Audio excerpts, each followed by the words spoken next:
Ireland is now, on the basis of current policies, going to slump back into the backwaters of the global economy, which is where it was until about 20 years ago.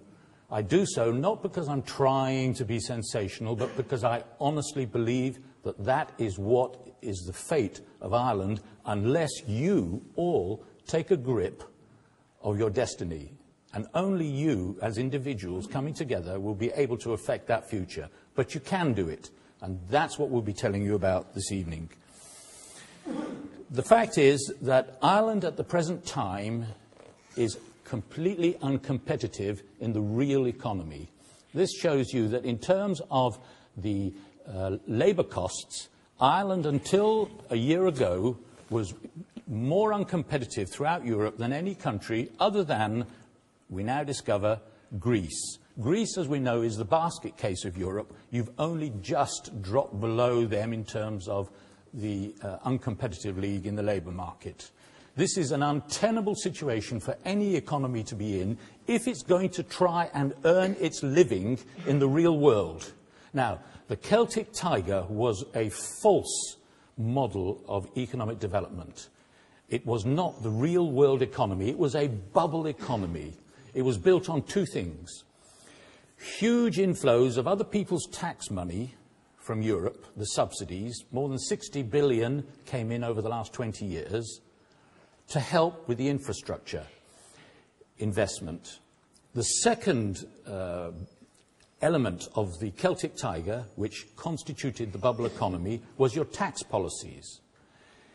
Because of the kinds of policies that were in place, all that money that came flooding in, supplemented by investments from other corporations, meant one thing only, and it could have been predicted 20 years ago. And at the end of my talk, I'll tell you about an Irishman who actually said this would happen.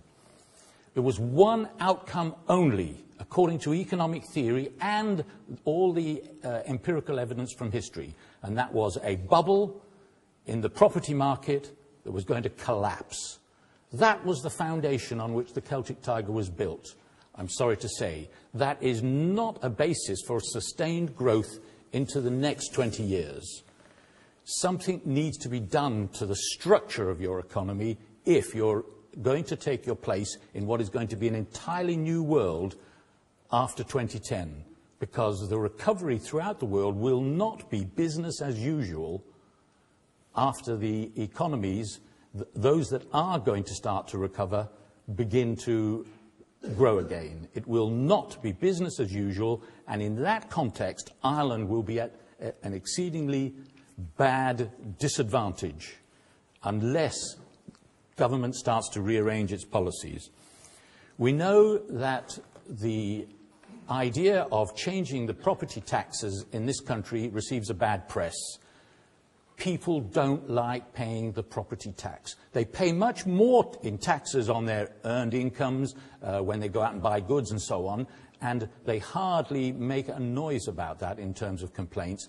The one tax that we all complain about is the one that's so visible to us, and it's the property tax. So we know that in terms of starting to change the system, we start in the worst possible place, which is that all of you and I don't like the property tax.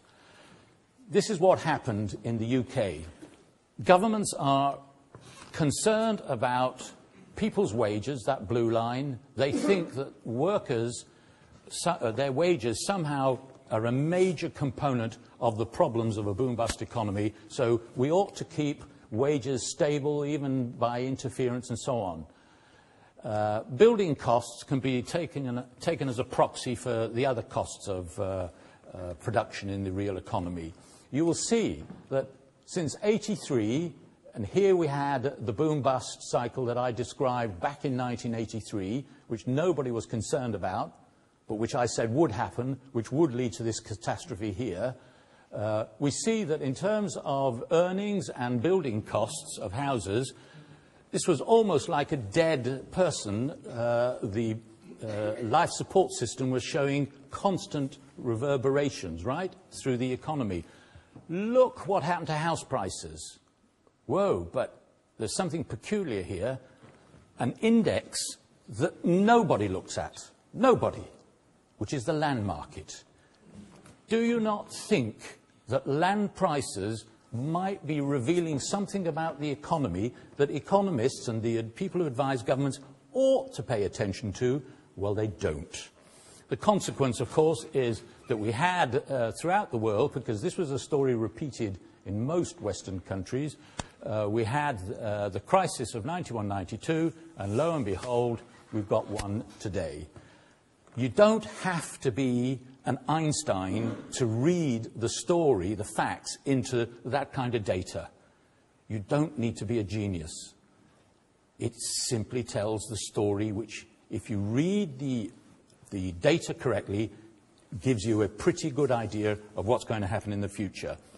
I'm going to describe how we actually create a problem on the basis of the kind of economics that we have, well, in the capitalist economy. There are two essential processes. There's the productive value-adding activity, which we should be encouraging, and there is what is called the rent-seeking process. That is where people want to derive an income, gains, through not actually adding value, but gaining some advantage, usually through the complicity of the state. And that is just simply extracting value that other people create out of the economy, which is nice if you can get it.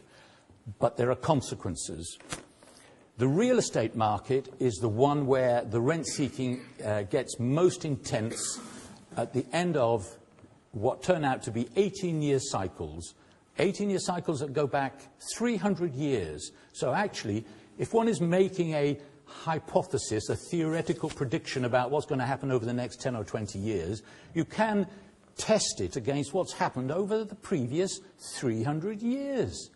Now, what happened in the past doesn't necessarily have to happen again in the future. But boy, if you ignore that repetitive cycle, you've got to be pretty confident of your alternative theory.